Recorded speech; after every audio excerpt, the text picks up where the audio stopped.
Hello po, isang pinagpalang hapon po sa bawat isa sa atin. Kumusta po? Okay, so ngayon pong oras na ito tayo po ay dadako sa ah, topic na napaka-mahalaga po sa atin, ano. Ito po ay tinatawag na sermon content. Sa iba po ito po ay tinatawag na manuscript.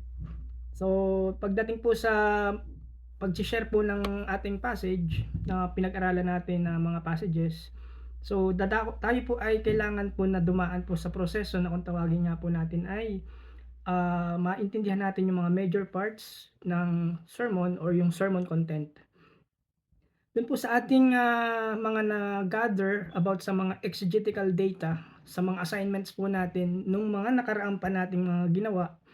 So, dun po malaking tulong po yun para po sa ating sermon content, ano po, nandun po yung ating ginawa, let's say yung textual observations, yung your significant word study, yung diagram analysis, even yung ating history and culture of background. Na-gather po natin, na-accumulate po natin yon, naipon po natin halos yung mga data na yon, at yun po ay magagamit po natin sa pagse-share o pagbabahagi nga po ng ating sermon. So, nandun po yung mga detail nung passage ayon po sa exegetical data natin pong na-gather, at atin din pong inalam yung mga kasagutan sa tanong na kunwari po ay yung what, yung why, yung how. So ito naman po ay tumutukoy dun sa ating tinatawag na primary matters, kung maalala nyo po. So mahalaga po na maintindihan po nila, maintindihan din natin yung kaliwanagan ng kasagutan tungkol sa kung ano, kung bakit at kung paano. So dito po sa ating primary matters, makikita po natin dun yung structure, yung skeleton ng sermon na gagawin po natin. Hindi hindi ito po yung, hindi po ito yung fullness ng sermon natin pagdating po sa primary matters. Again, nagpo-provide po ito sa atin ng skeleton, ng structure or ng framework. Pero mahalaga po na malaman po natin at pag-isipan yung tinatawag na the what, why, and how. Kumbaga ito po ay magse-serve as the bones of the body. And then yung sermon content document naman, lahat ng mga data or mga detailed data na nakuha po natin, na gathered po natin is magse-serve po ito na flesh around the bones. So ganun po 'yun, ano, kailangan po nating lagyan ng laman yung atin pong yung structure. Kaya mahalaga po na maintindihan po natin ito, dahil ito po gagamitin natin, particularly nga po dun po sa composing ng sermon, pagdating po sa expository preaching sermon. Okay, so yun po yung idea na gagawin natin ngayon, at ito po yung kasama rin at kabilang din sa, siyempre ito po yung ibabahagi niyo po sa inyo pong mga tinuturuan, na kapag umakyat na po kayo ng pulpit, so meron po tayong mai-share, ano po. Subalit ngayong section na ito, sa oras na ito, ay gagawin po natin o pag-uusapan po muna natin yung unang pinakamahalagang bahagi po ng sermon content, na kung tawagin nga po ay introduction. Okay, pero yun nga po, again, mahalaga pong bahagi ito para yung katotohanan po na mai-preach po natin yung passage natin na may kaliwanagan, ay talagang nag-uumpisa po yun sa introduction. So, mahalaga rin po naman na maintindihan natin yung kabuuan ng sermon content document, sapagkat nandun po yung kabuuan ng isi-share at ibabahagi po natin o ipi-preach po natin sa mga tao, sa mga audiences po, ano po. So kumbaga dito natin ibibigay, ipapaalam lahat po ng ating mga natutunan na pag-aralan with regards po sa exegetical process na ginawa po natin. So kaya ito nga po, ano, yung overview, at aalamin po natin yung mga steps, ano po, pagdating po sa sermon document content. So again, meron po tayong tinatawag na three major components kapag po nag-compose po tayo ng sermon document or notes. Una ay yung introduction, pangalawa ay yung body, at yung pangatlo naman po ay tinatawag na conclusion. So even though ito pong tatlo na ito ay meron pong independent section or mga structure, pero dito po mahalaga maintindihan po natin yung flow ng sermon Kasi ito pong tatlong bahagi na ito ay meron po silang kanya-kanyang mga role o may kanya-kanyang function. Kaya hindi po natin puwedeng i-ignore, hindi po natin puwedeng unahin kunwari yung body bago tayo magbigay ng conclusion o bago magbigay ng introduction. Madalas po at talaga namang dapat namang sumunod at sundin na kailangan po nating ibigay muna yung introduction. Then susundan po yun ng body, and then after po ng body is yung tinatawag po natin na conclusion. So bawat major section po or part ng isang sermon document ay may kanya-kanya pong mga step o may kanya-kanyang mga parts na kailangan po nating tingnan in detail. Ano po?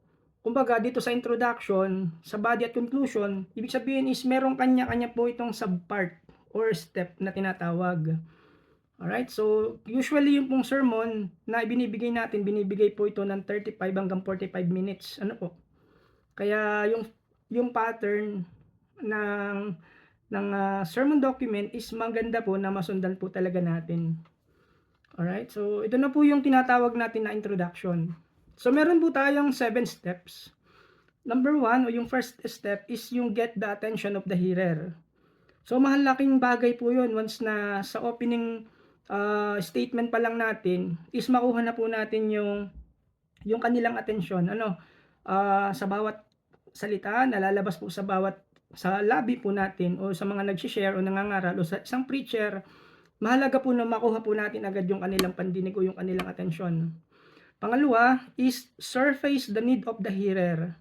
Kumbaga dito sa portion na 'to, inaalam po natin ano po yung needs, ano po yung kanilang spiritual needs o yung, pangangailangan po nila spiritually para sa mga nakikinig.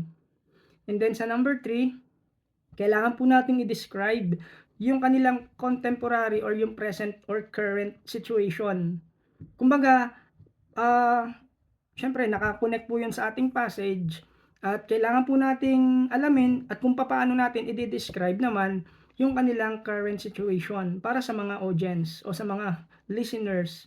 Then pang-apat is to describe the historical situation.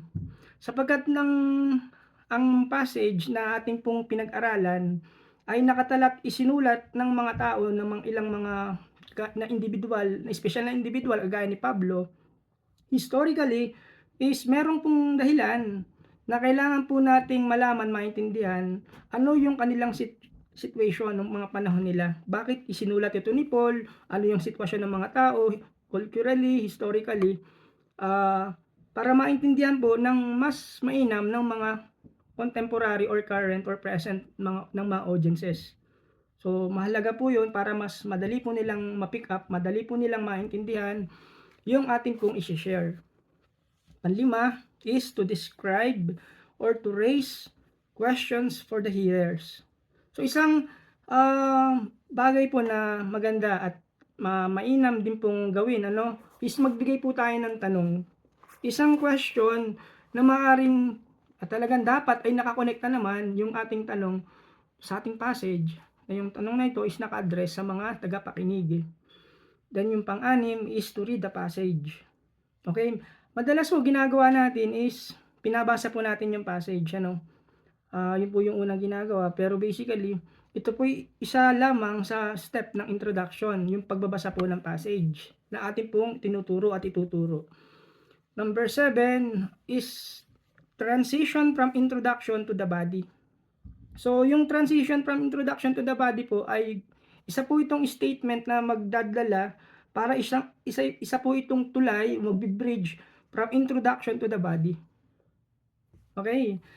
So, ganun po yung flow ng introduction. So, kung gusto ko pong nais po natin na kunin po ng mas detalye yung mga step pagdating po sa ating introduction. So, again, hindi po tayo kailangan mag-umpisa agad ng reading. Alright? So, mas mainam po na sundin po natin yung mga steps. Kung nais po natin na talagang mas maayos yung flow at mai-communicate po natin ng mas maayos at tama yung ating pong passage. Amen? Kaya yun po yung encouragement natin po sa bawat isa na sundin po natin yung flow. Sundin po natin yung pattern, ng structure pagdating po sa introduction. So again, ito pong ating gagawin is only for introduction. Kung merong tatlong major parts, Dun po muna tayo sa kauna-unahan, ano po. Again, ito po'y mahalaga dahil yung pinag-aralan natin ng mga assignments before, mga process na ginawa po natin, mai-apply po natin dito. Okay, so yung mga pinag-aralan natin, including dito po sa ating introduction. So kailangan po natin na i-describe ito one by one at ma-detail pa po natin ng a little bit deeper para mas maintindihan po nating lahat. Okay. Alright, so introduction, dito po normally masasagot po yung dalawang tanong ng primary matters. Kung tawagin po natin is yung what and yung why. Alright, so kung naalala nyo po yung what at yung why ng primary matters, ito po yung tinatawag natin na subject matter pagdating po sa what. What meaning or means is the what element. Ito po yung nagre-represent ng main theme. Okay? O yung broad concept na itinuturo po ng passage ng Bible. And then yung pangalawa naman is yung contextual matter. Dito rin po mag-appear yung contextual matter or yung why element pagdating po sa introduction. Alright? So yung contextual matter or yung why element, mahalaga po yun sapagkat dito po, kinaklaro po natin yung general reason, okay, ng author na ina-address po niya yung kanyang subject matter sa kanyang mga audience o sa mga audiences. Again, ito po ay dalawang mahalagang sangkap o bagay na ma-encounter po natin sa introduction. Dito po masasagot yung subject matter. Ano yung subject matter? Pangalawa is yung contextual matter or yung why element. O ano yung dahilan bakit sinulat ng mayakda o ng author yung passage. Kasi may dahilan po bakit po niya sinulat. Tama po ba? Okay, so yun po yung dalawang question na kailangan pong i-deal po natin pagdating po dito sa introduction. Alright, so mahalaga po yan sapagkat ang sabi ko nga po, kailangang maipaunawa natin, mai-communicate natin ng mas maina, mas mabuti yung ating passage at umpisan po natin yan is introduction. So dito, kino-communicate po natin, as I said, yung what at yung why. So, ganun po yung sistema po pagdating po dito. Ano po sa introduction. So, sa pag-umpisa po ng introduction, normally, ginagawa po natin is get the attention of the hearer. Alright. Sa pagkuha po ng attention ng mga tagapakinig, so, ganito po, hindi po natin, wag po nating i-assume na lahat po ng tagapakinig, lahat po ng mga listeners natin ay very interested po dun sa ating pong ituturo. That's why kailangan po natin nagisingin yung kanilang atensyon, yung kanilang focus, yung kanilang interest. Para mas maging eager po sila na makinig at talagang mag-desire sila na makinig sa ating pong tinuturo. Alright? So, mahalaga po yun. Kumbaga dito sa getting the attention of the hearer, kasi madalas po yung mga tagapakinig natin, may kanya-kanya pong iniisip yan kahit yan po'y nakaupo. So, meron po silang mga personal concern. Tama po? Halimbawa po, kung ano po yung nangyayari sa kanilang personal na buhay sa araw-araw. Okay, maaaring yung iba naman ay pagod. Yung iba naman po ay bored. Yung iba naman ay, alam niyo po yun, merong hindi maayos na pakiramdam. So, kumbaga, i-expect po natin yung mga gano'n. Kaya mas tama po na mas maibigay po natin yung makuha po natin yung kanilang attention. Okay? At wag po nating i-expect na bawat isa po ay magiging excited po sa ating pag-share. Okay? Kumbaga ang dahilan kung bakit natin kailangan kunin yung attention, yun nga, para mas maging in reality, mas maging katanggap-tanggap din yung ating pong i-share. So, ganun din po naman at maging katanggap-tanggap din sa atin na ganun yung reality po ng mga tagapakinig. That's why yung grabbing ng people's attention is very important. Okay, so kumbaga dito po magmamatter yung yun nga po, yung para makuha po natin yung kanilang focus, yung kanilang interest. Okay, mahalaga po yun para sa ating mga nag-share o sa bawat nag-share.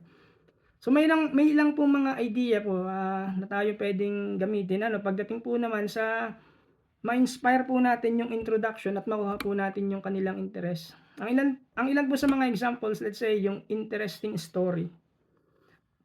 Maghahanap po tayo, mag-iisip po tayo, magre-research po tayo, ano po yung mga interesting story na maaari pong magamit natin in relation po dun sa ating passage.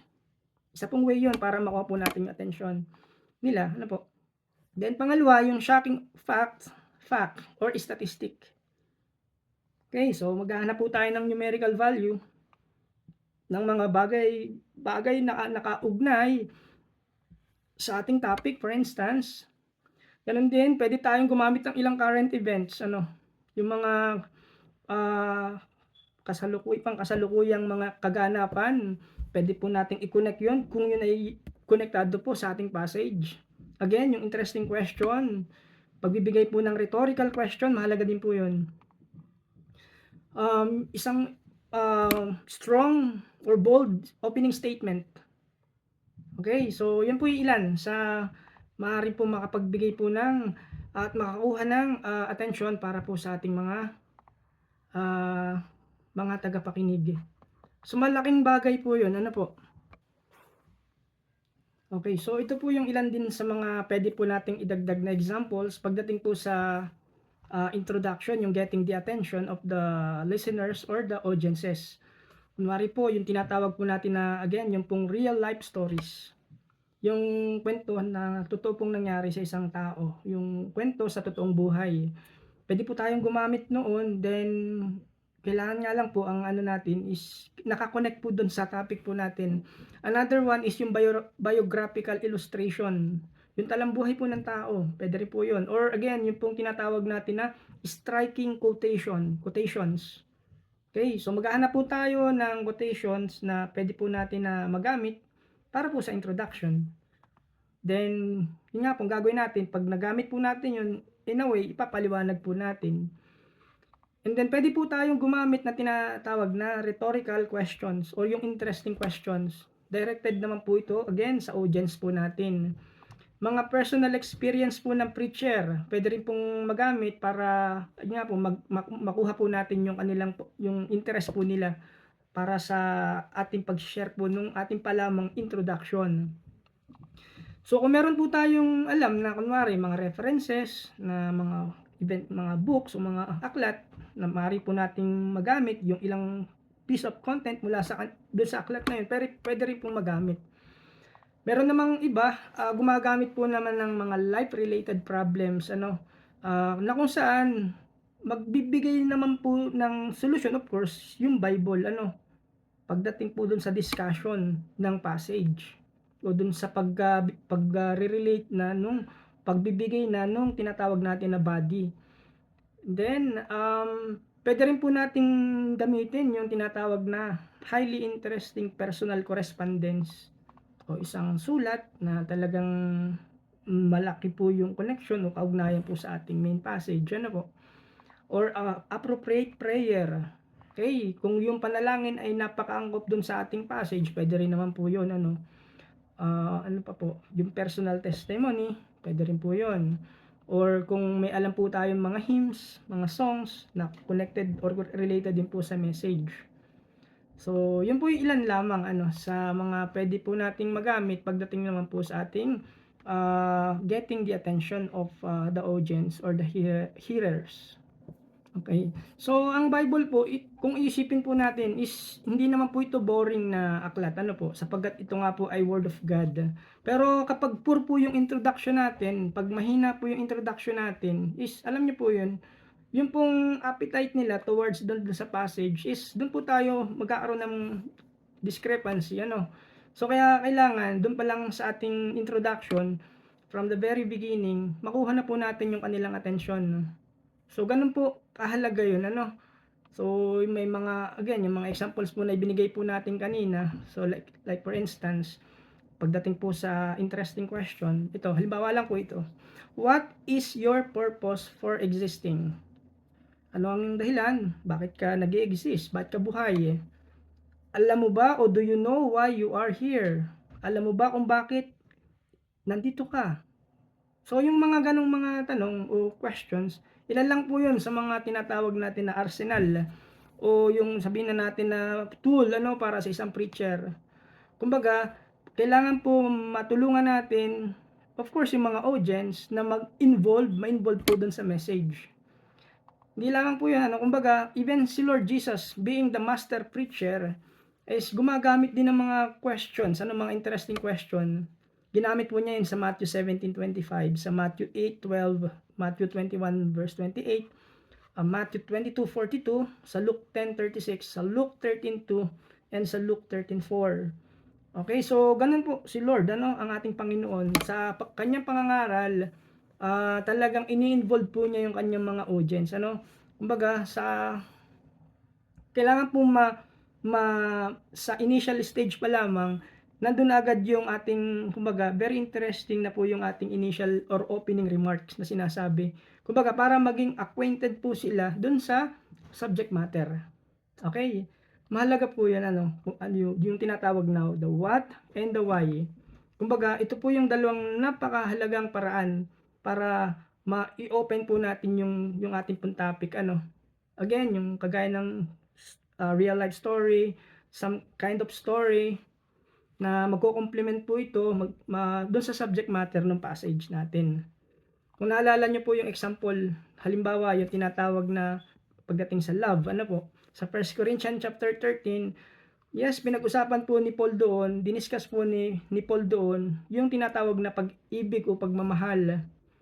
Okay? And then doon sa kanyang sulat, talagang binigyan po niya ng kahulugan, ano, yung kahulugan, I mean, yung meaning po ng love.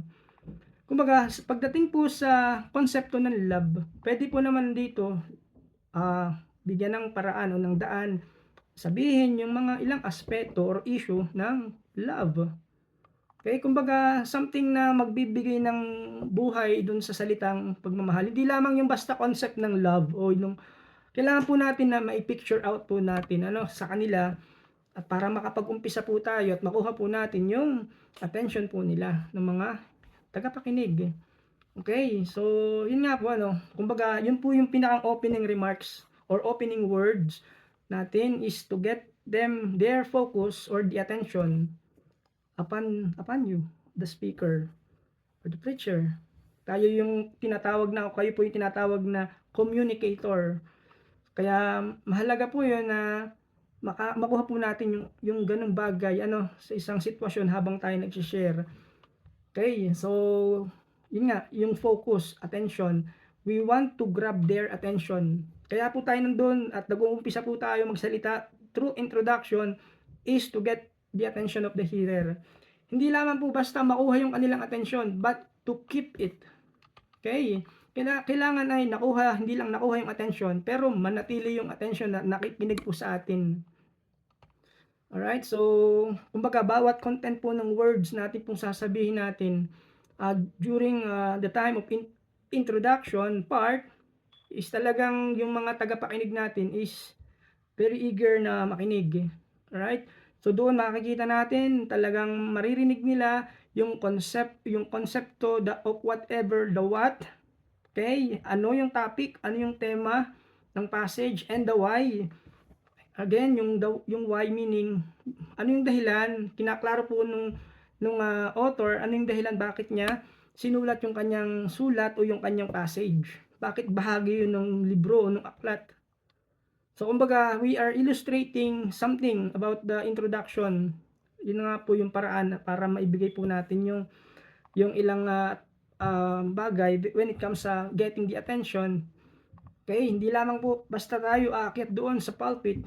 But again, o doon sa podium, kailangan po nating gumawa ng isang bagay, hindi naman yung kakaibang bagay ano para makuha yung kanilang attention. Kumbaga, we need to think about the words, yung wordings na sasabihin po natin. Okay, kailangan pinag-iisipan po 'yon. Yun na nga po yung ilang paraan at ilang mga suggestion para makuha po natin yung kanilang attention. So, we need to captivate their mind. Okay? And also, we want to express what is the subject matter of the text. Mahalaga po yun. Malaman po nila ano yung subject matter ng text. Sa mga ways na gagamitin po natin to grab their attention, again, it must be connected or magko-complement po dun sa ating main passage o dun sa ating pong main topic. Okay. Okay, so naalala ko lang po yung mga ginamit pong mga strategy po ni Lord ng ating Panginoong Hesus. Gumamit po siya ng ilang mga story to give, yun nga po yung ilang kanyang mga points. Dun po, naalala niyo po yung sa pagtuturo niya, gumagamit po siya ng ilang mga parables. Okay, yun, mahalaga po yun, dun po sa kanyang pagkukwento na, kumbaga nai-stir po yung emotion po ng mga tao. Kumbaga meron po itong impact pagdating po sa kanilang pandinig, sa kanilang buhay mismo. At nakuha po ni Lord yung attention po ng crowd. Okay, gano'n din naman po si Lord, ang ating Panginoon ay gumagamit din po ng mga ah, common things, like for example, pinag-usapan po niya doon sa kanyang pagkukuwento, halimbawa ay bulaklak, halimbawa ay ibon, halimbawa ay lost coins. Okay, yung mga pang-araw-araw na mga nakikita ng mga tao na nandoon, kung maalala niyo po, gumagamit po siya ng mga gano'ng mga bagay para yun, magamit po niya at mai-share nga po ng, alam niyo yun, yung kaniyang topic, yung kaniyang nais iparating sa mga tao. So, malaking bagay po yun, 'pag sa pagse-share, kung ano po yung available na mga bagay, binibigyan po niya ng pansin. Okay, so yun po yung ilan, para kumbaga yung mga tagapakinig is maging talagang makinig, mag-jump in dun sa part na pakikinig. So, ganun po yung isang way at ginawa ng ating Panginoon. So, as I said, kagaya nga po nung kanina, yun nga po yung paggamit po ng mga strong opening statement. Okay, like for example, today, sabihin po natin today, ngayong araw na ito, nais kong ibahagi is ito nga po, how to backslide in 3 easy steps. Okay, 3 easy steps. Another one, the life and death are in the power of the tongue. So, yun po ilan sa mga examples. Okay, so yun po yung kailangan po natin, para makuha po yung kanilang mga attention. Yun po ilan lamang sa mga examples na mahalaga pagdating po sa introduction. The first step is getting the attention of the hearer. Pangalawa, ay kailangan po natin na to surface the need of the hearers. Okay, kunwari, nakuha na po natin yung attention. But again, yun po sa surface the need of the hearer, dinadama natin, inaalam po natin ano talaga yung kailangan po nila spiritually. So, we need to work with, dun nga po sa konsepto na ito, at after na makuha po natin yung kanilang atensyon, alamin, harapin yung kanilang pangangailangan. Spiritually speaking, kailangan po tayong dumating sa punto na malaman po natin, maunawaan natin, yung kanilang needs, at harapin po natin ito. And then, dito po sa ating pangalawang step, since dun sa introduction, nalaman po nila at malalaman po nila dito yung subject matter of the text or the what element, and then also dun po sa what element na ito, nire-represent po nito yung main theme, as I said, or yung broad concept thought in the passage. And then dun sa ganun din naman po yung contextual matter, yung paglilinaw po ng natin, nililinaw po natin dito bakit kailangan isama yung passage o bakit sinulat yung passage, ano po yung dahilan ng author, bakit niya kailangang i-address, at para kanino i-address yung sulat. Alright, so matapos po nating makuha po yung attention po nila ng mga hearers, ng mga tagapakinig, so we're going to go with the next step. Ito po yung to surface the need of the hearers. So, kailangan pong dumating po sa point na makarating po tayo dito sa step na to. At mahalaga po ito na kailangan po nating harapin, alamin yung pangangailangan po ng ating pong mga tagapakinig spiritually. At dito po ay papasok po yung dalawang konsepto ng subject matter na tinatawag po natin na the what element, okay, yung subject matter of the text, Kumbaga ito po ay ipapaalam natin sa kanila, kailangan po nating ipaalam. At again, yung what element, ano yung subject matter, nagre-represent po ito ng main theme or nung broad concept na itinuturo po ng passage. And also yung contextual matter of the text o yung why element. Again, ito po yung pagkaklaro po natin sa kanila, bakit kailangan masagot, bakit isinulat ng author yung passage na ito. Okay? Kumbaga itong dalawang konsepto na ito ng primary matters ay kailangan ipaalam natin, ipakita natin sa kanila kung paano ito makaka-connect sa kanilang personal na spiritual life, sa kanilang buhay. Kumbaga ito nga po yung tinatawag na surface the need of the hearer. Okay? Surface the need of the hearer. So this subject matter at yung contextual matter, dito po natin ito pinag-uusapan. Ano po? Okay. Mahalaga po na matulungan po natin sila, as I said, na makita nila ano yung subject matter at ano yung contextual matter na bumabagay, nagsumasakto dun sa present day situation po nila. Nakuha nyo po? Kumbaga ano at paano magmi-meet o ma-encounter nung what and why element para sa kanilang pang-araw-araw na buhay. Kasi mas magiging interesado po sila lalo na kapagka nata-touch natin yung kanilang personal own life. Okay? Base po sa pag-share po natin. Okay, so dun sa mundong ginagalawan natin, alam naman po natin ano na pagdating po sa pag-aaral natin ng passage is iba yung mundo na ginagalawan ng mga naunang mga tagapakinig ayon sa sumulat at iba rin yung mundong kanilang ginagalawan ngayon. I mean yung mundo na ginagalawan ng mga present audiences. Kumbaga they are living in a different world. Ganon din naman ano po. Kumbaga tayo is iba rin yung mundo natin kumpara sa sineshare natin. Sometimes yung sineshare mo natin maaaring isang tricycle driver o maaaring isang trabaho sa isang company. So we need to deal dun sa mga lahat ng uri ng mga tao na kailangan po nating na nakakausap po natin sa araw-araw pag tayo po yung nag-share. Kumbaga merong kaibahan in a way. Pero ang mabuti namang balita po doon is kahit po magkaiba po yung mundo na ginalawan po ng mga naunang tagapakinig base doon sa nakasulat sa Bible at yung mga binabahagi ng po natin, yung mga contemporary listeners, hindi po nagbabago ang truth o ang katotohanan. Okay, yung subject matter at yung contextual matter. Kailangan po nating dalhin po yung mundo noon, yung sitwasyon noon, I mean, titingnan po natin sa sitwasyon ngayon para masabi po natin na merong connection, mai-connect po natin sa kanilang personal na buhay spiritually. At yun nga po tinatawag natin na surfacing the need. So yun po yung gagawin right after po natin na makuha po natin yung attention. Tinutulungan po natin na ipakita sa kanila again ano yung subject matter. Okay? And then also yung why.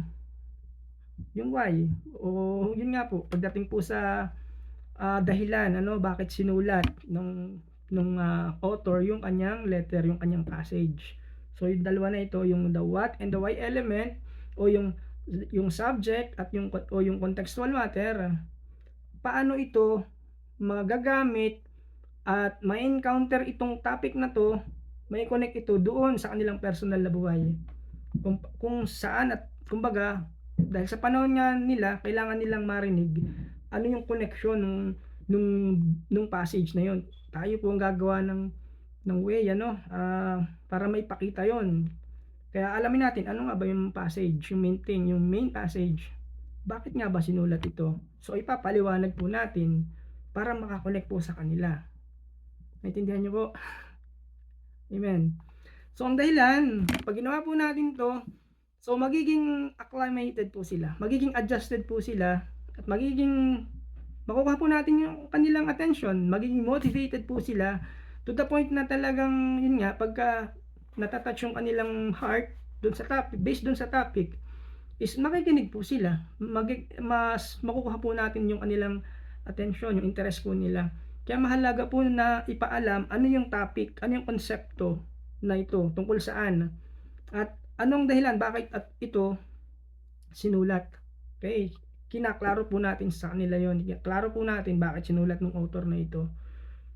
So yun po yung kailangan po nating gawin, sundin, kung gusto po talaga nating makuha yung paraan ng kanilang, yung kanilang pakikinig at the beginning. Mahalaga po yun para sila po ay makinig, hindi po sila mag-isip na magtanong sa isip nila, ito na naman, boring na naman yung papakinggan natin, yung ating yung sitwasyon ng ating pakikinggan. So sa isip nila, at least makuha po natin yung kanilang, alam mo yun, yung kanilang attention. So kailangan po nating pag-isipan, unawain po yung ganitong bagay. So we need to captivate yung kanilang interest, yung attention, at we have to maintain it. So yun nga, we need to start with getting their attention, and then we need to work towards the surfacing the need of the audience, which is relating, again, kinokonekta po natin yung subject matter and then yung contextual matter to their present day life. Okay, so yun po yung step na mahalaga po, surfacing the need. And then the next one is, yun nga po tinatawag natin na describing the contemporary situation. Alright, yung sinasalarawan po natin, ini-illustrate po natin ano yung present situation ng mga tagapakinig. Kumbaga, mahalaga po yun na maintindihan po natin yung human element, which is a vital factor. Okay, so kumbaga, sa atin pong, sa kabuuan po ng ginagawa po nating, kunwari, ng sermon, pinipreach po natin ito dahil we know that the Lord called us to preach the Word of God. Ang kapakinabangan po noon ay para sa mga taong nakapaligid po sa atin. Kaya meron pong tayong ginagawa na ganito.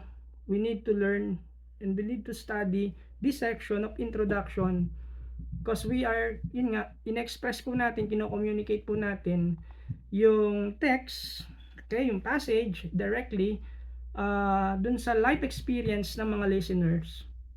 Okay, so out of this, kumbaga dun nga sa nabanggit natin kanina is the surfacing the need. Okay, so ngayon mas nagiging personal na po ito sa kanila as we describe again yung contemporary or present situation. Mas nagiging personal ang dating po nila sa kanila noon. Ano po, mahalaga pong bahagi yon kasi kagaya halimbawa yung konsepto po ng pagmamahal, yes, it's important to learn how to love, the importance of love. Pero ang tanong is about what is the priority of love. Okay, di po ba ang sabi is we need to love, this is the priority, to love one another and care for one another. So kapag tiningnan natin yung paligid natin, so how do you describe, okay, yung contemporary or present situation around us? So that people fight with one another, they hate with one another, some people kill one another. So ganun po yung mundo na nakikita po natin. So it means the world is filled with hate. Okay, puno ng galit. So nakikita nyo po ba yung mga ganang mga sitwasyon? Kumbaga, we are surfacing the need. And then also, after that, as we surface the need, we are describing the contemporary situation by looking at the things or what is happening around us. Kumbaga, we could expound on that a little bit more. Alright? So, kumbaga, dito ay binobroaden pa po natin yung scope. Hindi lang po dun sa konsepto ng love. How about the priority of love? And then, looking around us, ano nangyayari sa paligid? We describe, we illustrate, kumbaga, tinitingnan, ipinapakita po natin yung aktual na nangyayari. Okay? So, yung nangyayari sa kapaligiran na ating ginagalawan as we look around, as we look the world that we live in. So, ganun po natin dinidescribe, And then what else is, yun nga, since we think of about the subject matter, the what, and then the why. And then, dito makikita natin how different is the world opposed the truth. How different does the world live in contrast to that in the present day. Okay, so meron po bang kaibahan yung sinasabi ng Word of God at paano niya ino-oppose yung kasalukuyang nagaganap? Okay, so kino-contrast yung present day dun sa mundo na ginagalawan po natin. Meron kayang pagkakaiba. So we want to describe the contemporary situation. Kung ano yung sinasabi ng Word of God, kino-connect po natin, kino-compare po natin dun sa kasalukuyang nangyayari. So did you get that point? So we are describing the contemporary situation. And then right after po noon, that is the describing the contemporary situation, we explain, we describe the things around us, na kung saan ipapakita po natin sa text kung ito po ba ay sumasalungat, ano? So then after po noon, then we describe the historical situation. So mahalaga po 'yun, ano, na malaman po nila yung kasaysayan. Okay, like for example, yung mga tao na nabubuhay o nabuhay ng mga panahon na 'yon, historically, okay, ano yung, sino yung mga grupo ng tao na tumanggap ng sulat, okay, sino yung sumulat, ano yung naging impact nitong sulat na ito sa kanilang buhay. For example, para sa mga church ng Church of Ephesus, para sa church ng Rome, okay, anong naging dating sa kanila nung letter kunwari ni Pablo. Okay, so we need to describe. So hindi lamang yung contemporary situation, hindi lamang yung present situation, ano yung sitwasyon noon na naganap base dun sa passage. So kailangan po nating balikan, kaya kailangan talaga pong mag-aral at binabasa po natin ano yung kaganapan po noon ng mga tao sa panahon nila. Hindi lamang po yung historical background nila, ganun din yung cultural situation. Alright, so kaya ngayon, extra reading po ang ginagawa po natin, ano. So yung mga assignment po natin, ng mga ways kung paano po natin gagawin yun makatulong po yun para makuha po natin, again, mag-add po dun sa tinatawag natin na exegetical data. And again, yung mga assignment po na yun, halimbawa, pag ginawa po natin yun, magagamit po natin dito yun, maiidamit po natin dun sa framework natin ng sermon content. Okay, so kailangan po nating pag-aralan at basahin, okay, ano yung naging buhay noon, what is the historical context, why it is important.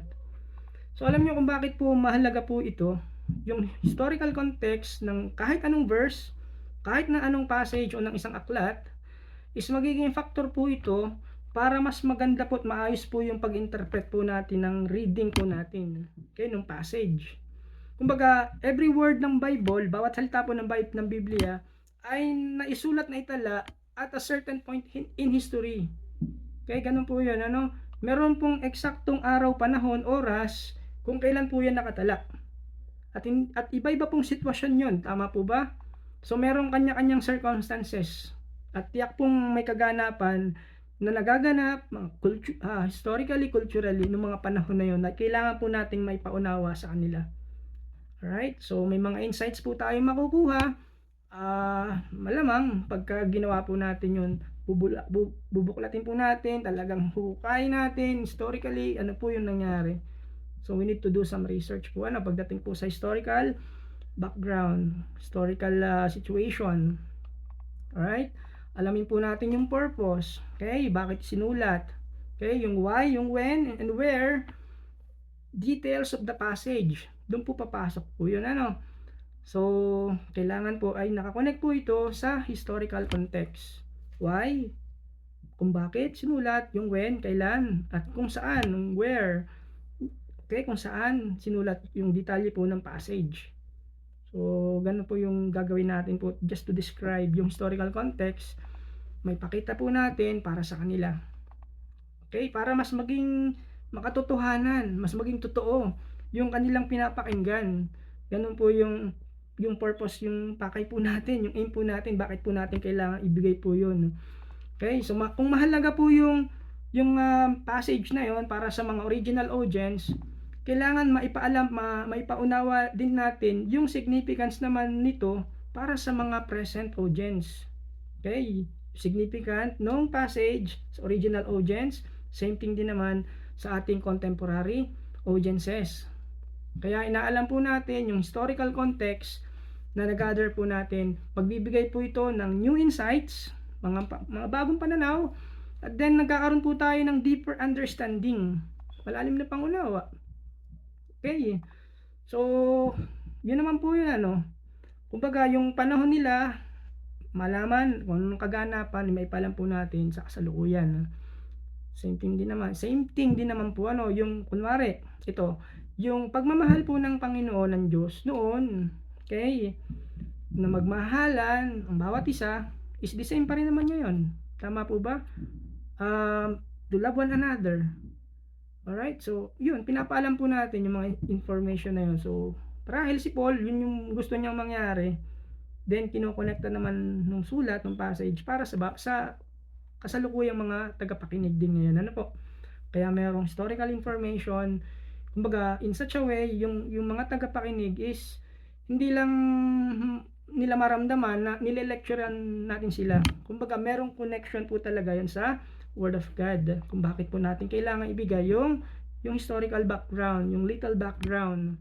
Pero hindi po natin gagamitin yung background. Hayaan po natin na mag-flow yung ating discussion, yung ating pong lesson o yung ating pong pag-share, but without using the word background.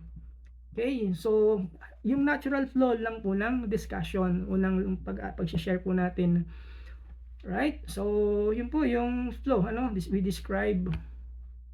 We need to describe the historical background. Again, yung kanina po, yung contemporary present situation. Okay, so mahalaga po yan, ano? Para yung direction po ng ating pong sineshare, yung sermon, yung passage, talagang continuous po yung flow, ano? Continuous lang po yung daloy po niya. Mahalaga po yun, ano? Of course, Bible is historical, tama po ba, ano? So, kumbaga binibigay po natin yung kanyang history lesson, of course. So, isa rin yung way isipin po natin in getting or to get their attention again. So, we need to keep their attention. Kailangan po natin maging nandun po sila sa attention, na kailangan po nakikinig po sila. So, we want to help them to relate in the situation. Okay, so kaya nga binabalik po natin yung mga biblical days, kung ano po yung kaganapan noon sa noong panahon na yon, at pinapakirinig po natin, ipinapaunawa po natin sa kanila sa mga kasalukuyang mga tagapakinig. Okay, so that is historical situation. So after we describe the historical situation, now we need to raise questions to the hearer. Okay, so we describe po kanina, ngayon medyo i-deepen po natin ng konti, ano. So, kumbaga magbibigay po tayo ng tanong sa kanila. Ng point po nito is to focus dun po sa ating pong sinasabi. We need to track, ano. Okay, we need to track, yun nga po, dun sa ating pong i-track po yung kanilang attention. Again, probably kapag meron tanong, malalaman po natin kung sila ba'y nakikinig pa o hindi na. So, mahalaga pong bahagi yun, yung pagbibigay po ng tanong sa mga tagapakinig, ano. At yun nga po, ano, kumbaga dito ay sa pagre-raise po natin ng question, kumbaga malapit nang dumating sa point na magkakaroon na tayo po ng transition. Okay, transition from introduction to the body of the sermon. So, maalala ko po mga kapatid, ano, pagdating po sa transition transition word or statement rather, it is only a simple statement, ano. Ito po yung pangungusap na kung saan pagpapakita po, pagsasabi po ng natin o ng isang speaker na we are transitioning from one section to another. Pero yun nga, ang importante is meron po tayong mga words na gagamitin, like for example, yung mga sign words or yung bridging words in praise, like for example, despite this, or however, gayon pa man, on the contrary, sa kabaligtaran, Now, let's consider, ngayon, isaalang-alang natin. So, yung mga words po na binanggit ko are some of the bridging words or phrases na ginagamit po natin at the beginning ng statement pagdating po sa transitioning of the statement. Okay, so pagdating naman po kunwari sa summarizing or concluding phrase, in conclusion, okay, in summary, in brief, sa madaling sabi, to summarize, all in all together. So we want to use this word to help or to engage the hearer. Okay, so yun po yung ilan sa paggamit po ng ilang mga words or phrase, mga pwede nating magamit pagdating po sa transition statement at the beginning of the statement. So ganun po yung ilan sa mga pwede po nating gamitin. Okay, ito po dun sa raising questions, maalala ko po, ano, mari po natin silang bigyan ng question, ano, kunwari, pagdating po sa konsepto ng pagmamahal o ng pag-ibig, ito, pwede po natin gamitin. Kunwari lang, example, is it a priority? Is love really a priority in your life? Talaga bang priority ang pagmamahal sa buhay mo? Okay. So, that if you don't love others, so, it means you're missing the mark of how important that it is from what we know. Kumbaga dun sa ibinibigay po nating tanong, there is a challenge po, ano. Sa 1 Corinthians 13, alam po natin dito sa part na to, kumbaga si Pablo, china-challenge po niya tayo, ano. Ini-encourage din niya tayo na to make sure that love each other is a priority of our life. Okay, another one is, do you see how supreme it is, the love? Okay. Kumbaga, gusto po nating ipakita yon through by, as we give the question, yung katotohanan ng pagdating po sa salitang pagmamahal o pag-ibig as we read the passage. So, ganun po ina-address po ni Pablo yung issue po ng superiority of love. Alright? So, that's why we need to raise some questions. Then, right after po na makapagbigay po tayo ng ilang questions o ng raising questions, so we need to go with the next step. Okay? At dito sa step na to, kailangan makita po natin dito yung kasagutan po dun sa mga question, dun sa mga tanong, na once na binasa po natin as we read the passage, ito po yung next step before actually po tayo pumunta po sa transition na binanggit ko po kanina. Okay, since we got their focus, yung kanilang focus, and we walk through dun sa process or dun sa mga steps. Now, dito sa part 2 na ito, sa reading the passage, now they are now ready to have the answer from the question. Dun sa question po natin na ni-raise, o dun sa kanilang mga question, maaari na dito po masasagot yung kanilang mga tanong, o dun sa ating mga itinanong. Okay? So, kumbaga, makikita po nila, kailangan po nating ipakita rito yung solution ng issue. Okay? That's why we need to read the passage to them.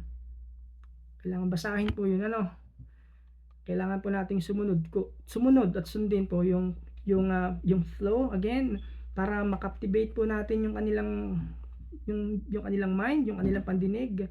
And also, we read in such a way, we read the passage with a purpose, with desire, and passion.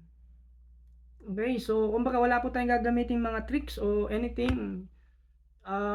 But there is an emotion as we read within the passage, Mahalaga po na we need to practice reading. We need to practice reading the passage of the same Bible version. For instance, we need to read slowly, which is enough naman para mabigkas natin yung bawat salita. As we read, we need to read in a various dynamics. Like, for example, play with the speed, minsan mabilis, minsan mabagal, with emotion, and of course, yung volume, huwag naman sobrang lakas lahat, may paghina, may paglakas, nilalaro po natin yung pitch, of course, to bring the passage to life. make an eye contact, mahalaga rin po yun. Parang kinakausap po natin sila just to engage the audience. Okay, we need to warm up our voice before we start reading. Pay attention dun sa mga punctuations. Okay, makakatulong po yun as guide for us. Kailan tayo kailangan mag-pause, huminto, kailangan tayo magbigay ng diin to give emphasis or emphasize. We need to put ourselves in the passage. Mahalaga rin po yun. Kumbaga, nilalagay po natin yung sarili po natin dun sa ating binabasa, being a part of the story or the history.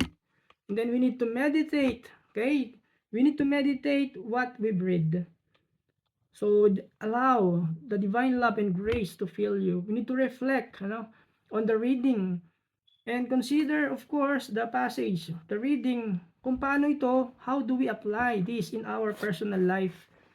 Yun po yung mahalaga, doon sa binabasa natin. Okay?